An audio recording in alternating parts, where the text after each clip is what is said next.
If you have a personal injury case and you have a deposition that's upcoming, and you might be a little nervous and not knowing what to expect. So this video is going to explain to you in detail exactly what questions you're going to be asked by the insurance defense lawyer for your personal injury deposition.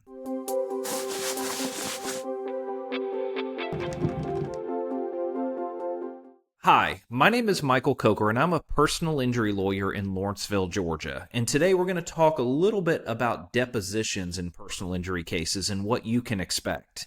So, depositions are basically the one chance that the insurance company has to ask you questions in person about the accident or the incident that you were involved in, your injuries and medical treatment, as well as basically your pain and suffering and how this has affected your life.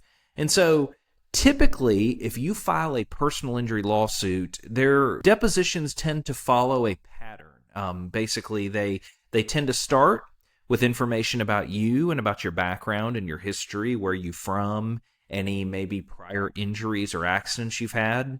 Then they tend to go into details about the accident and the incident and what happened.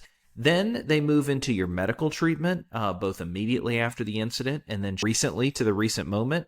And then they tend to end with discussions about how you're doing today and how this injury ultimately affected your life. They don't always follow that pattern, but in many of the cases they do. And so we're going to talk a little bit about depositions, kind of what you can do to prepare yourself and how you can maybe have a better understanding of what to expect if your case ultimately gets called for a deposition. So in a deposition, what happens is that basically in most cases, they'll either be in person or they'll be virtual, meaning they'll be on Zoom or Teams or some other platform. Some states allow you to do depositions remotely, including Georgia. Georgia started doing this after, say, the COVID pandemic, and they allowed more depositions to be remote, whereas historically, many of them had to be in person. But what will happen is if you have to go in person, you'll typically go to your lawyer's office, and you'll sit in there, and in the room will be you, it'll be your lawyer, it'll be a court reporter, which is somebody who's basically taking down every one of the questions and every one of your answers. And the purpose is so that we can have a good written record of what happened and what you said during that deposition. So if we have to reference it later and go back and check and say, what did that witness say? We have a written record of exactly what happened. In some depositions, there might also be a videographer. They might be video recording what happens in the deposition so that they can play it back at trial or play a video of something that was said by the witness. There'll typically be one or more lawyers for the defense that are involved in the case, and then there'll be any other lawyers for any other parties that are a part of that case as well. And so everybody will be sitting in a room, sitting around a conference room table. Typically, the court reporter sits at one side and the witness sits at the end, and then basically that court reporter will be listening intently, following along, and writing down all the questions and all the answers.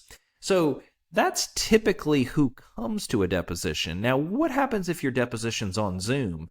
Well, those same individuals will be present. They'll just be on your computer screen.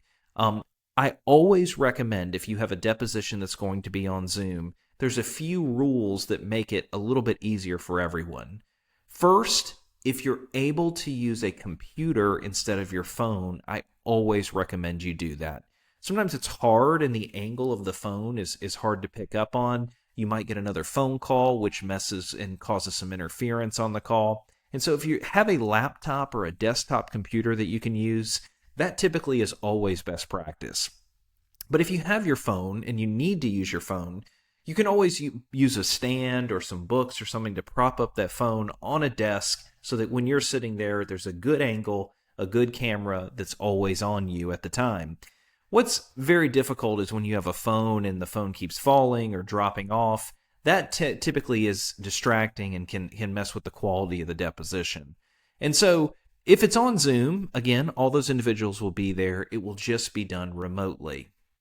Now, before a deposition even starts, the first thing that you need to do is you need to speak with your lawyer about the deposition. You need to talk to the lawyer. You need to discuss the type of questions you're going to be asked for your specific case and discuss basically what you can expect.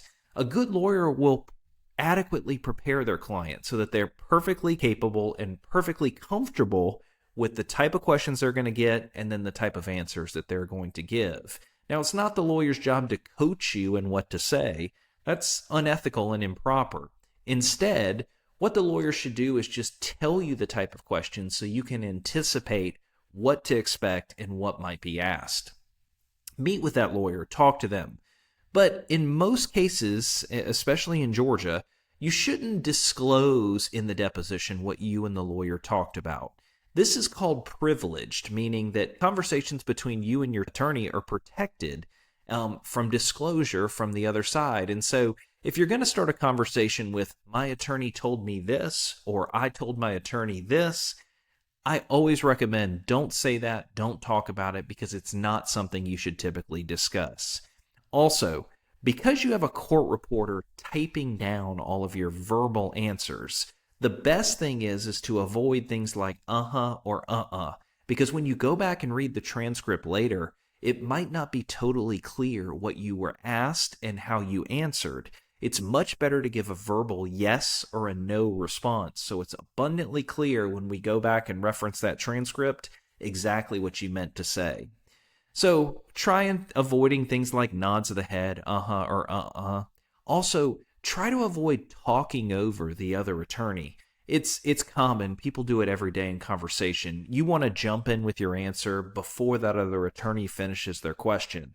But the reality is it makes it very difficult on the court reporter when he or she is trying to write down everything that's asked and everything that's said, and two people are talking at the same time. And so let the asking attorney finish their question before you start their answer. And likewise, that attorney should let you completely finish your answer before starting the next question. These are things that can just make the deposition go much, much smoother in the long haul.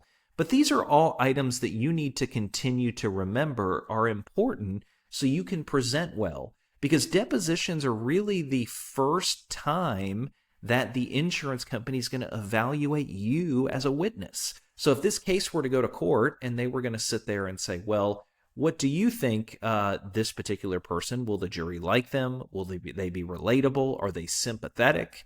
These are all aspects of your case that you want to ensure that you do a good job at deposition, that you present well so that you can maximize the amount of your settlement. And so it's always important to be respectful, be kind, and don't lose your temper or your cool. And even though depositions can be long, I mean, they can take multiple hours sometimes, always be respectful, always listen to the question, answer thoroughly and completely. But first and foremost, always listen to your lawyer. Listen to your lawyer's recommendations and listen to their advice as what you should or should not say or do in a deposition. But let me give you this caveat. Depositions are never something that you will want to tackle without a lawyer, because a lawyer knows what questions can and cannot be asked in a deposition. And so if a question's asked that should not be answered, your lawyer, a great lawyer, will jump in and will say, hey, don't answer that question. I have an objection. And they'll make an objection on the record and advise you whether or not you should or should not answer that question. If you try to do a deposition alone, or if you think you're considering filing your own lawsuit and doing this by yourself, I think universally most lawyers will tell you you're making a huge mistake, because depositions are very difficult. They're very complex. Evidence rules are very complicated, and discovery requirements. And so the only way that you're going to make sure you're adequately protected is to make sure that you have a lawyer. Now, what if you're just a witness to a case, but you have no interest in the outcome? Well, maybe in that particular situation, you might be fine just giving a deposition without a lawyer. You might be able to just proceed as normal. But just know that if you ever can proceed with a lawsuit without a lawyer, especially on a serious injury case, you might be putting yourself in a situation where you might not get the money you deserve, or even worse, you might make a small procedural mistake that could be completely devastating to your claim. And so I always recommend that my clients sit down with me, discuss the deposition ahead of time. We always meet before the deposition and make sure the client feels perfectly comfortable and perfectly at ease with what they're going to be asked. And these are all aspects of the deposition that a great lawyer will make sure that you feel the same way. If your lawyer hasn't talked to you or hasn't given you any information about any upcoming depositions, it might be time to take a look at that lawyer and say, is this the best lawyer to represent me on the case? Now, in Georgia, you always have a right to change lawyers, and so if you feel like your lawyer is not giving you the details or preparing you for a deposition like they should, you can always consider hiring a different lawyer for the job.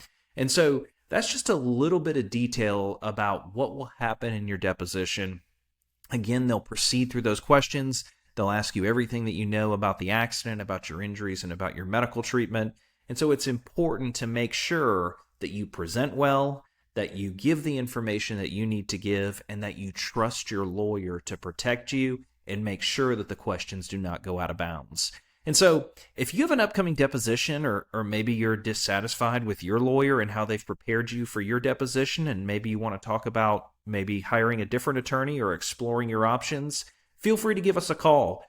We are personal injury lawyers that litigate, so we do depositions all the time, at least a few a month. We've been doing this for many, many years. I've probably done hundreds of depositions over my career. And so if I can help you or be a resource to you, obviously feel free to give me a call. Thank you for watching this video. And if you like getting legal updates about the state of Georgia or things that are going on, be sure to like and subscribe, and we'll keep those updates coming. Thanks for watching.